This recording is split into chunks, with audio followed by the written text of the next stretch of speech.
Kung ang mga maiingat na tao ay umiiwas sa sakuna, umiiwas sa panganib, umiiwas na sagasain ng masamang panahon, umiiwas sa baha, meron ding mga uri ng tao na dapat iwasan kung nais nating maging maingat sa buhay. As much as we avoid danger, there are also some types of people to avoid. And may the Lord bless us as we ponder 5 types of people to avoid in order to lead godly, peaceful, and fruitful lives. Dear God, we thank you for today. We thank you for health. We thank you for life. Patawarin niyo kami, Panginoon, sa aming mga iniisip na hindi mabuti, mga nagagawang masama. At nawa kami po'y linisin ninyo, paging dapating tumanggap na inyong pagtuturo, pagtutuwid, pagpapagaling, at pagpapaliwanag. We ask you, Father, to be our speaker. Lead us unto greater knowledge of you, so we could become better human beings, better children of you, mighty God, and better brothers and sisters to each other. Be our speaker. Preach from your throne of power and majesty, and let your light shine upon us. In the name of Jesus, your Son, our Lord, our Savior, we pray with thanksgiving. Amen. 5 types of people to avoid. Actually, marami. Pero ngayon, sapat ng 5 ang pagtuunan natin ng pansin. At sa ating pag-aaral ito, mga kapatid, hindi lang natin i-assign yung type na ito sa iba. Suriin natin ating mga sarili. Baka tayo ay kabilang dito. Avoid haters. Dapat tayong umiwas sa mga taong walang alam kundi magalit, namuhi, mapuot sa kapwa. Ang laging laman ng kanilang salita ay pamimintas, paninirang puri, pagmamagaling sa sarili, at panglilibak sa kapwa. God loves. And because of that, we should avoid haters. Haters are the opposite of God. Jesus' main teaching is love. Huwag natin kakalimutan at huwag tayong malilito kung ano talaga ang pangunahing katuruan ng Panginoon, ito ay pag-ibig. Sa katunayan, nung tinanong siya kung anong pinakamahalagang kautusan, sabi niya, love God and love others. Wala nang hihigit pa sa mga kautusan na ito. Meanwhile, haters negate God's will. Kinokontra ng mga salita, kilos at katuruan ng mga haters ang mga katuruan ng Panginoon. So avoid haters. John 10:10, a thief, or maybe we can use substitution and substitute the word hater. A hater comes only to rob, kill, and destroy. I came so that everyone would have life and have it in its fullest, Jesus says. Ang mga taong mahilig mamuhi ay hindi kontentong namumuhi sila. Gusto nilang ihawa ang lahat ng pwede nilang ihawa, idamay ang mga pwedeng idamay. Ang mga galit nila sa mundo, sama ng loob, sa mga naipong mga suliranin at kabiguan ng kanilang buhay, ay nais silang iganti, ibunton kahit kanino na lang. At kung maaari na tayo ma-impluwensya nila na laging magalit din, mamuhi, gagawin nila yon. Pero oras na nakinig tayo sa mga haters at nagpadala sa kanila, mananakawan tayo ng buhay, ng kaligayahan, kapayapaan, at magiging tulad nila tayo. 1 Peter 5:8, be on your guard and stay awake. Your enemy, the devil, which you may also use the word hater, is like a roaring lion, sneaking around to find someone to attack, to influence, to infect. Walang ginagawa ang ating spiritual enemy kundi maghanap ng pagkakataon na tayo ay kanyang sirain, o kaya ay mas mainam kung tayo ay pwede niya maging kasangkapan para manira ng kapwa. Kaya ang sabi ng James 4:7, resist the devil. And in our application today, resist the hater and he will run from you.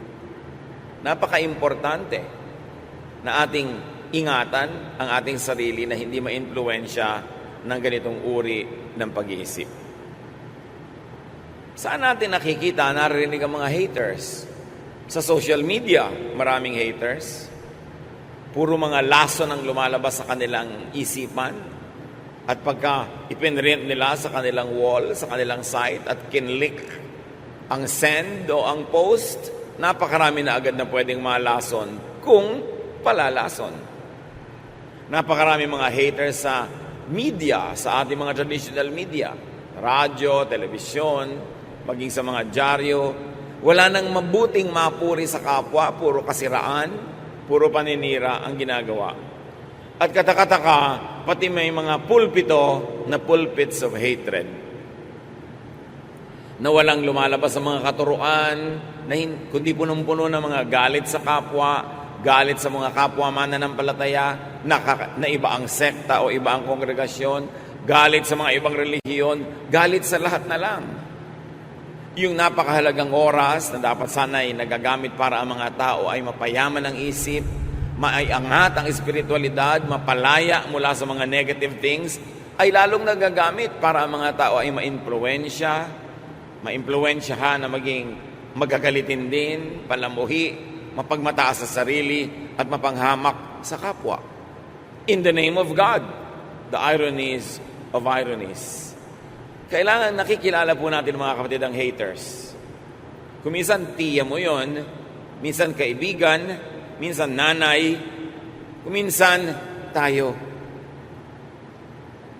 Tuwing meron siyang sasabihin, ang influensya sa iyo ay magalit ka rin sa kagalit niya, mainis ka sa taong ni hindi mo kilala, husgahan mo ang taong ni hindi mo personally nadidinig o nakikita dahil sa influensya ng haters. Huwag tayong pai-influensya kahit mahal natin sila sa buhay. Kahit mataas ang kanilang pinag-aralan o kahit pa nga meron silang katungkulan o kapangyarihan.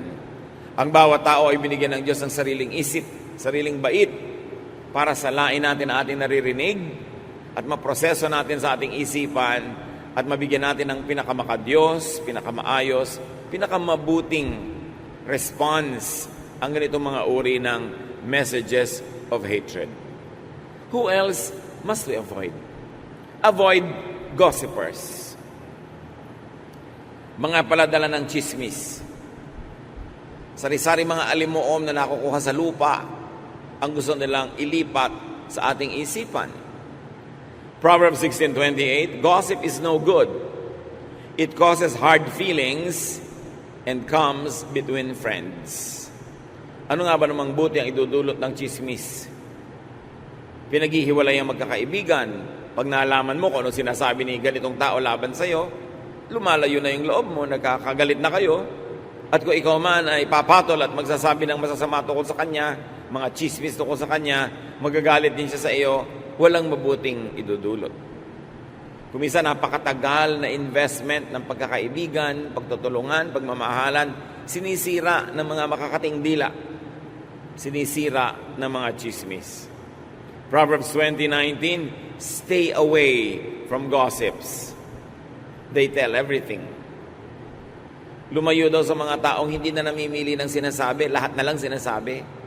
Kahit pa nga dumadating sa iyo para magsumbong ng sinasabi ng iba laban sa iyo, masama pa din ang influence sa iyo, kapatid. Kaya pwede mong sabihin, huwag ka nang lagi magsumbong sa akin. Ine-expect ko na that everybody will love me, people will criticize me, people will say evil things against me, but please, huwag mo nalang sabihin sa akin. Kasi nalalason lang yung isip ko, gumugulo ang aking damdamin, nagagalit ako, nawawalan ako ng concentration at pwede magkasala rin ako dahil dyan. Ang tao pong matino, hindi buong buo na ikinukwento ang kanyang nadidinig, lalo pa nga ang kwentong ito ay hindi naman nakakatuwa at nakakapagpagalit pa nga. Discreet and decent people filter their gossip, if ever they gossip. Kasi while we should not be gossiping, there are two types of gossipers. Yung gossipers who tell everything, and gossipers who are discreet and more decent, who filter and soften the gossip even just a little bit. Meron pang worse, nagdadagdag pa at nagagatong at nagsusulsol ng mga gossips. Tuwing may tao pong dumadapo sa atin, may daladalang kwento, maging sensitive tayo. Suriin natin Ano ang dahilan? Bakit mo ito sinasabi sa akin? Talaga bang mahal na mahal mo ako? Kailangang isumbong mo ang lahat? O gusto mo akong galitin dahil ikaw man galit doon sa mga isinusumbong mo? Madali kasi tayong mamanipulate, mamaniobra, na yung giyera ng kapwa, nagiging giyera na rin natin kahit hindi naman natin gusto dahil na-influence ang ating isip. Very discreet and decent people minimize or do not gossip at all. Napakahalagang ating makita yung high qualities of people who refuse to gossip. Ang daming nasasagap natin sa hangin ng mga kung ano-anong balita, pero para laging ulit-ulitin natin yun sa kapwa. Lalo't gumagamit ka ng social media, gumagamit ka ng computer, internet, ng text. Kuminsan irresponsible. Kuminsan mga gossip na wala namang verification. Yung mga, naku, lilindol daw ng intensity 12 sa Metro Manila bukas. Ikakalat mo agad. Nag-research ka na ba? Totoo ba? Sinong may sabi? Nagsasabog ka agad ng takot at panakot sa tao? Hindi mo naman na-verify. Huwag kayong forward ng mga bagay na nakakatakot na hindi nyo naman verified. Kasi nakakagulo sa isip ng kapwa. Nakakanervyos. Kaya tuwing may nagpapass on yan at nagtatanong, meron daw po dito na lindol na darating next week. So, hindi na pe-predict ang lindol. Ilang beses na ba kayong kailangan mag-aral from volcanologists? Typhoon, yes. Storms, yes. Pero lindol, hindi na pe-predict. Kaya pag may nagpe-predict niyan, tulad doon nagpe-predict na darating si Jesus sa ganong petsa, huwag kayong maniwala. Kasi sabi sa Bible, walang nakakaalam kung kailan mangyayari ang ganong bagay. Bakit pinapayagan nating magulo pa tayo ng mga bagay na hindi naman dapat nakakagulo kung nag-iisip lang tayo ng konti? Tapos hindi mo na iniisip, pass ka ng pass, forward ka ng forward. Lason pa lang ipinapadala mo sa kapwa. Psalm 101 verse 5, anyone who spreads gossip will be silenced, and no one who is conceited will be my friend, God says.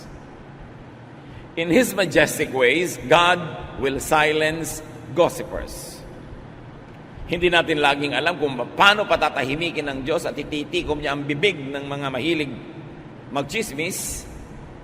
Pero meron tayong sariling alam na paraan para paano mapapatahimik ang gossipers? By avoiding them. By refusing to listen to them. And even more, by refusing to repeat to others what they tell us. Kailangan tanggihan mong pakinggan ang chismis. Kung tumatanggi ka na tambakan ng kapitbahay mo ng basura ang iyong bakuran, trash yun eh. Dapat tumanggi ka na tambakan ng kapwa mo ang iyong tenga ng basura. Alam niyo po ba ang tenga napakalapit sa utak? Ang lapit. Kaya pag pumasok sa tenga, nasa loob na agad ng utak. Anong mga basura ang pumapasok sa ating tenga? Mga basura ng haters, mga basura ng gossipers, it will poison our minds. And you can very well know if the mind is poisoned, the language and the vocabulary gets poisoned as well. The behavior, the thinking pattern gets poisoned. Kaya iniingatan. Hindi tayo nagpapapasok ng anumang marumi sa ating tenga. Gusto niyo bang may pumasok na langgam sa inyong tenga? May pumasok na insekto, mikrobyo, maruming tubig, asido, and yet we allow a lot of gossip and hateful words to enter our ears. Kailangan bantayan. At kailangan kung sakaling nakapasok, huwag nang ilabas sa ating bibig. Sirain na, wasakin na in the realm of thought so that we don't become instruments of the devil. We don't become extensions of hell and extenders of hell also. Avoid tempters. Mga mapanukso. Proverbs 5:7-8. My son, listen to me and do everything I say. Stay away from a bad woman. Don't even go near the door of her house. Siyempre, pwede mo sabihin, stay away from a bad man or a bad activity or habit, a bad social media post or wall or site. Dati kasi kailangan maglakbay ka pa para ka matukso, maglakad ka pa para may mapuntahan. Pero ngayon, because of the social media, because of the internet, isang bukas ng computer, 2-3 click, nandun ka na sa pinto ng bad woman or bad man. At hindi ka lang nasa pinto, nasa kaloob-looban ka na ng kanyang bahay. Kaya ingatan. Ingatan kung anong mga pinupuntahan nating mga websites. Ingatan kung anong mga pinapanood, pinapakinggan sa social media. Dahil yan ngayon ang napakabisang kasangkapan ng tukso. Matthew 6:13, keep us from being tempted and protect us from evil. Isang major component ng prayer. Ipanalangin natin mga kapatid that with the availability of all of this technology, all the gadgets, and all the channels that we can subscribe to, visit, watch, hear, that we watch ourselves, that we exercise self-censorship, that we exercise self-control. Napakaraming mga laging nagtatanong sa akin na paano nila pipigilin ang kanilang anak, ang kanilang asawa, ang kanilang mga kaibigan na mahumaling sa mga tukso na nasa internet, pati mga online gambling. Kahit innocent-looking games, pero addictive. Hindi na makapagtrabaho, hindi na makapagkwentuhan sa mga mahal sa buhay, wala nang panahon para sa ibang bagay kasi puro na lang yung gadget ang kaharap. When these things deprive you of your precious time to do good, to be good to others, they become instruments of temptation. May deception involved. Dapat maging mapanuri. And then avoid neggers. Ano ba yan? Negative talkers. Yung pessimists na tinatawag, napakadilim ng paningin sa mundo, lahat pangit ang interpretasyon. Yung mga discouragers, ayaw kang patuloyin na hanapin ang iyong mga pangarap. Ayaw kang bigyan ng lakas ng loob na to achieve, to try things. Iwasan yung mga fault finders.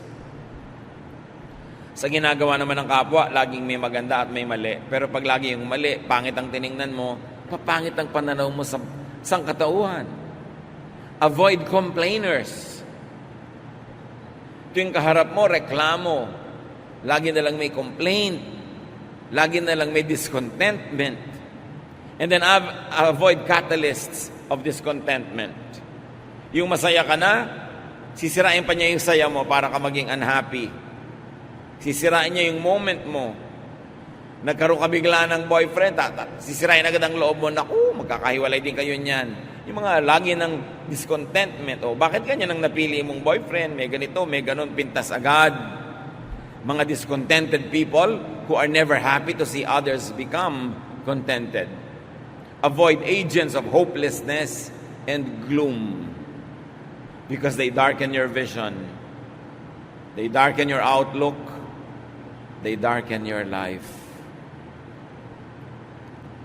Mahirap na lagi tayong may ganyang kausap. Hindi mo napapansin, negative ka na rin. Wala nang mabuti sa sangkatauhan. Lagi na lang masama. Wala ka nang pwedeng magandang asahan. Puro na lamang nakakatakot at malungkot. Ang sabi sa 1 Thessalonians 5:11, you must encourage and help each other. Susuriin ninyo kung ang inyong laging kausap ay nakaka-encourage or nakaka-discourage. Siyempre, ang matalino at concerned friend, kung minsan, i-discourage ka based on facts, based on experience, and based on a generally wise disposition. Pero may mga tao rin na ang buhay nila tad-tad ng kabiguan, tad-tad ng lungkot, tad-tad ng frustration. Ganun na ang buong pananaw nila sa buhay. Yun ang iwasan yung maka-influensya sa inyo. So kung ang mga tao ay nagbibigay sa inyo ng discouragement at encouragement, tingnan nyo ang percentage.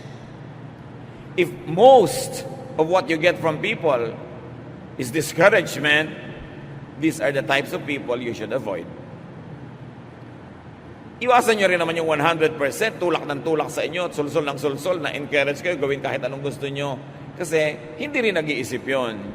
So dapat mga 85%, 85% nang i-encourage. In mga 15, 20, dinidiscourage ka, na may point naman, then pwedeng pagtiwalaan ang payo ng ganung mga tao. Matthew 17:20. Sabi ng Panginoong Jesus, if you have faith as small as a mustard seed, you can say to this mountain, move from here to there, and it will move. Nothing will be impossible for you.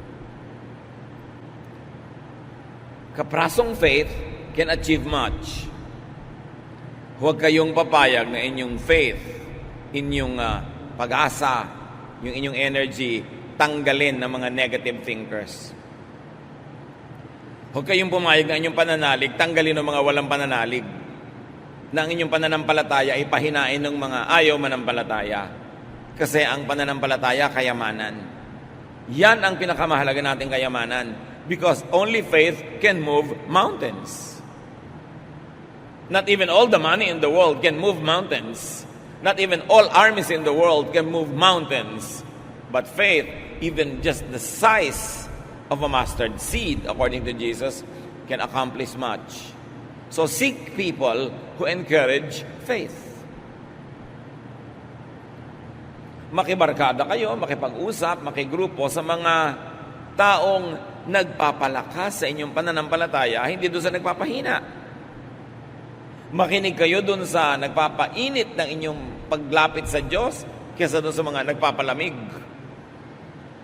Makinig tayo doon sa nagbibigay sa atin ng pag-asa, hindi ng takot. Dahil ang taong natatakot, lalong natutupad yung kinakatakutan niya. Seek people who encourage faith because they empower you. Seek people who empower, not those who weaken you, not those who weaken your resolve, not those who blind you with their bitterness, not those who will discourage you from loving, from believing, from hoping. These are the people who will set you back. They are not happy being set back themselves. Magdadamay at magdadamay sila. Avoid people who negate faith, who weaken you. Yung gustong sirain yung pananalig mo, wala naman siyang ipapalit na superior.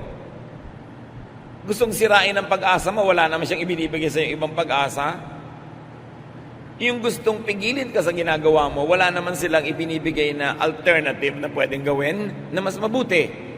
Na pag nakinig ka sa kanila, you will just stop in your tracks and drop dead. Wala namang ibang ipinapalit.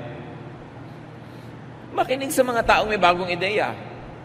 Kung yung ideya, sound, maganda, nakakapagpalaya, nakakapagpayaman ng isip, nakakapagpabait, maganda yon.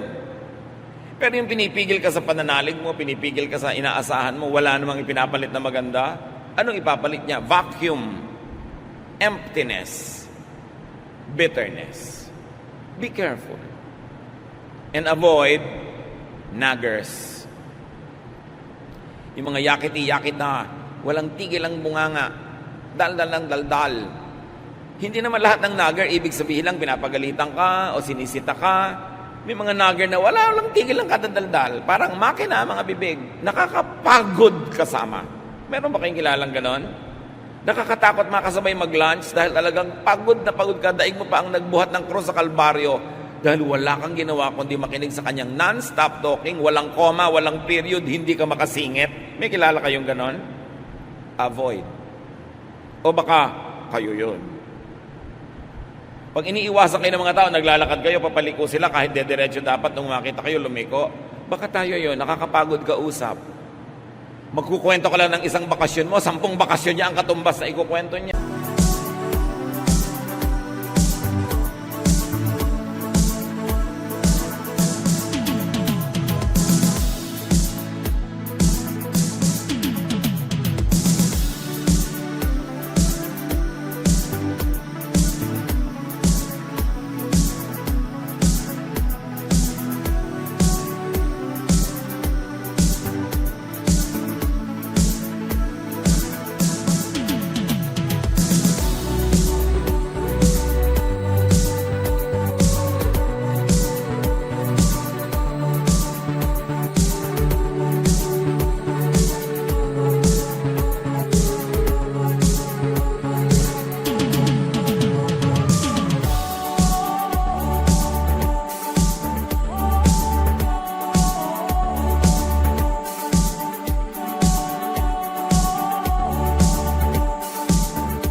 May sasabihin ka lang tungkol sa husband mo, dadaigin niya ng tungkol sa husband niya.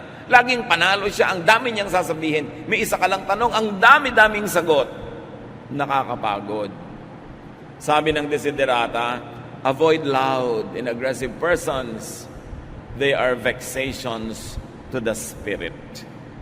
Nakakaligalig, nakakalito, nakakagulo ng espiritu ang sobrang madaldal. Proverbs 27:15, the steady dripping of rain and the nagging of a wife are one and the same. Siyempre, male point of view yan kasi male yung sumulat. A female can also say that a steady dripping of rain and a nagging husband are one and the same. Because there are nagging husbands. Just in case wala pa kayo nababalitaan, meron. Kung may mga nagger na babae, may mga nagger ding lalaki, nakakapagod din in the same way. Proverbs 21:9, it is better to stay outside on the roof of your house than to live inside with a nagging wife or husband. Ang mga roof kasi sa Middle East, flat. Pwede kang tumira, hindi ka mahuhulog, hindi katulad ng mga roof natin. So sabi, mabuti pa doon ka na lang tumira sa bubong kahit maginaw o mainit. Kasi nasa loob ka nga ng bahay, ang kasama mo ng mga asawa, walang tigil ang bunganga. Nakakapagod, nakakarindi. No? Proverbs 21:19, it is better out in the desert, o mas malayo na to, than at home with a nagging, complaining wife or husband. Lagi lang nilalagyan ng kabilang kasarian. Kasi universal naman ito para sa lahat ng tao. Or a nagging mother, or a nagging friend, or companion. Minsan, naglalakbay ako nung araw pa, estudyante pa ako, I was traveling, and I had the misfortune of sitting next to a couple na yung wife, walang tigil ang yakiti-yakitak. Dumating ang kape na isinerve ng stewardess, yakiti-yakitak siya. Kahit ano, hanggang bumaba ka na, may reklamo siya sa airport, may everywhere. Nakasabay ko pa sa barko. Kasi naglalakbay ka nga, may lipad. Eh. Sila na naman. Kasunod ko pa sa pila. Nangyari pa, nakapila ako, may biglang umuna sa akin na nagmamadaling nanay. For whatever reason, na may bitbit na bata at mga bag ng mga gatas, sabi ba naman nung babaeng nagger na nasa likod ko, hindi na ako yung asawa niya, ha? Stranger na nga ako. Kinalabit pa ako, sabi niya, papayag ka na umuna siya sa'yo. In English, syempre. Sabi ko, it doesn't matter. Takang-taka siya. Ninanag niya yung husband niya tungkol sa akin. Sabi niya, huwag kang tutulad sa kanya. Huwag kang papayag. Pag sa'yo may umuna, huwag kang... Hindi na nga inunahan. Nagnanag pa rin. May ganong tao. Ang tanong, baka tayo yon. Walang tigil ng kapupo na dito, reklamo doon. So what to do in life? How to live? Ang iksi-iksi ng buhay, pupunuin mo pa ng mga negative. Sayang naman ang time. Psalm 90:12, teach us to use wisely all the time we have. Panginoon, bigyan niyo po kami ng karunungan na maging matalino kami kung paano gagamitin ang napakamangahalagang sandali na ipinahihiram niyo sa amin. Pag nagsayang ka ng 1 oras, kalahating oras, 10 minuto, 1 minuto, sa nonsense talking, sa lack of faith, sa paninirang puri, sa pangmumuhi, sayang kasi hindi na mababalik yung oras na yon. Minimize pain is what we should do in life. Avoid negative people. Be positive. Seek and enjoy positive people. Therefore, you maximize pleasure and happiness. And you do the most good. Paulit-ulit ako sa tatlong ito. Ano ang gagawin sa buhay ng tao na ipinapahiram ng Diyos? Maraming pwedeng discussion, maraming pwedeng detail, pero kung tutuusin, tatlo lang. Hanggat maaari, pakontiin at paiksiin mo ang paghihirap at pagdurusa. Minimize pain, whatever it takes. Pain ng body, pain ng spirit, pain ng soul, minimize it. Huwag quarrel ng quarrel. Pampagulo kasi yung quarrel. Pamparaki ng hirap sa buhay. Kailangan maghanap buhay ka para hindi ka mahirap, may makain ka. Therefore, you minimize hunger, minimize pain. That's why, pinipili mong mabuti kung sinong papakasalan. You minimize pain. Hindi naman totally mawawala yun, meron. But you minimize by choosing wisely. And you maximize pleasure and happiness. Kaya yung mga iba, nagkakapilang pleasure. Yung iba, nilalagyan pa ng sugar, more pleasure. Yung iba, meron pang cream, more pleasure pa. Because you have to maximize pleasure, whatever it means to you, so long as you don't do evil to maximize your pleasure. Kaya may mukha ka na, salamat. Yung iba naglalagay pa ng makeup para mas ma-please sila. At siguro yung mga taong gusto nilang i-please. Nagdadagdag ka ng kaligayahan lagi at kasiyahan sa buhay. Bakit naman hindi? Ang iksi-iksi ng buhay. Kaya nagluluto ka, sarapan mo. Napakalaking kreme naman na meron kang gulay, meron kang panluto, tapos ang niluto mo walang kakwenta-kwenta. Sayang ang gas. Ba't may mga ganun magluto? Walang kakwenta-kwenta. It's a crime against the planet. Sinayang mo yung mga ingredients. You maximize pleasure and happiness. That's why may bahay ka, pwede na, pero pinipintahan mo pa. At hindi basta pinta, yung gusto mong kulay. Because you're maximizing pleasure. And then you do the most good to balance everything. Because when you only minimize pain and maximize pleasure, but don't do the most good, you will become selfish. And you will become evil to other people. So you do the most good. 3 bagay lang ang buhay. Pag ginawa mo yan, ikaliligaya ng Diyos ang ipinahiram niyang buhay sa iyo at baka bigyan ka pa ng extension. But avoid haters, gossipers, tempters, mga negative talkers, and naggers, because they will minimize your pleasure and happiness, they will maximize your pain, and they will disable you from doing the maximum good. Better be aware of bad influencers and vexations. Be aware of haters, gossipers, tempters, negative talkers, and naggers, and pray for them. Why? Because you do the maximum good. Pray for them. You don't only avoid them, you pray for them. So that they might be blessed enough to become positive in their outlook. Alam niyo yung mga taong negative, biktima lang kasi yan ng buhay. Kung tutuusin, lahat naman tayo nabibiktima ng buhay. Pero yung iba, ang sagot nila sa lahat ng hirap, kabiguan, negative attitude. Nadadagdagan tuloy ang hirap nila. Tapos na nga yung nangyaring hindi maganda, because of their bad attitude, nagpapaulit-ulit pa yun sa kanilang memory at nire-replay nila sa actual na buhay ang namamaximize yung pain, ang nami-minimize yung pleasure. Pray for them that they might be blessed enough to graduate from their bitterness.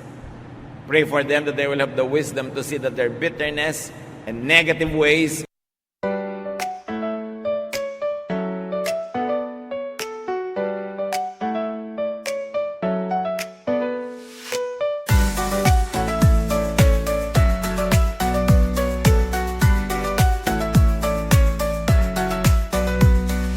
Raindrops falling down my face like tiny tears in a happy chase. Hopping through the puddle sea, colors dancing wild and free. Skies are gray but I don't mind. Cool raindrops on my skin I find. Kicking off my Saturday,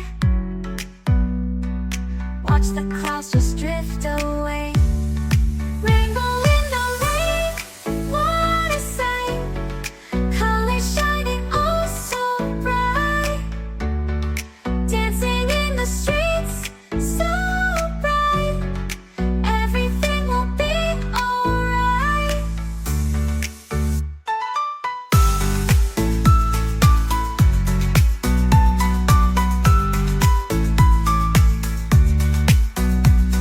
I'm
rainbow magic, me and you.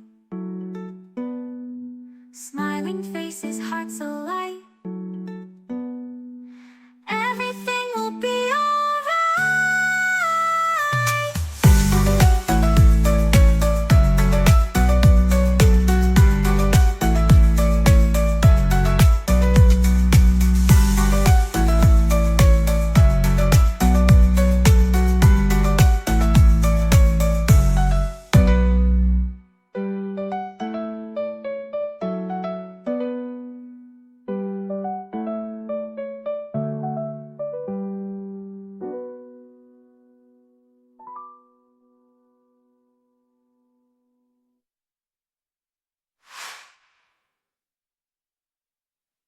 Won't make them happy. Pray for them so that when they realize these things and they begin to have wisdom, they will change their mind and they will change their ways.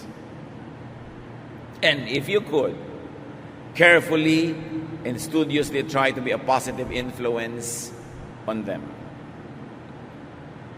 Pag may mga nagger, may mga negative talkers, pag may mga bitter people, discouragers, tuwing mga panahon na hindi nyo maiiwasang sila ay makasalamuha, makasama, makausap, tiyakin nyo mga kapatid na kayo ang nakaka-impluensya sa kanya ng positive at hindi kayo ang nai-impluensya ng negative. Gawin nyo siyang mission-filled. Make a firm resolve, especially if these people are close to you, that you will become an instrument of God to bless the person so that the person could be lifted up out of negative situations and negative thinking, and they could become positive. But avoid being them or being like them. Madalas naman nagiging tulad tayo ng mga negative, hindi naman natin napapansin at alam.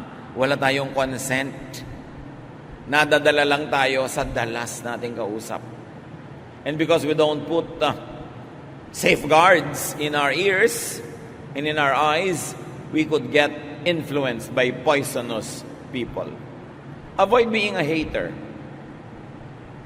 Kung may nagkamali sa iyo noon, hindi lahat ng tao ganon.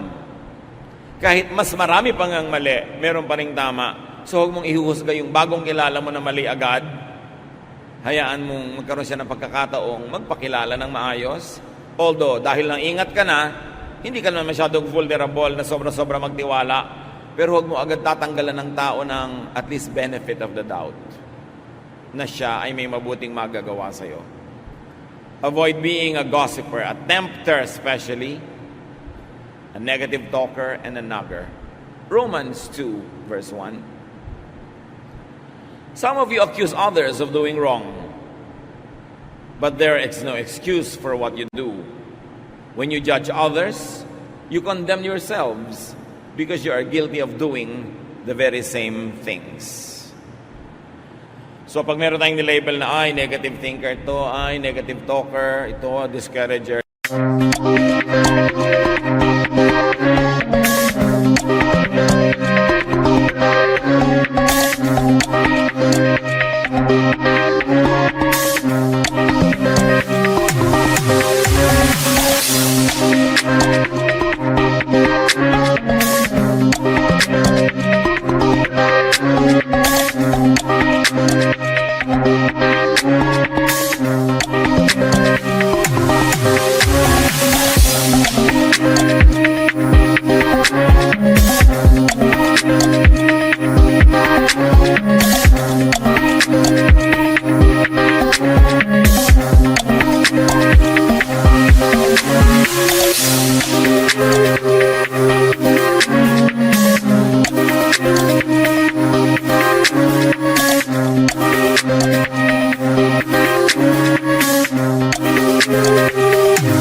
The judgment that you throw at people will bounce back to you if you are doing the same thing.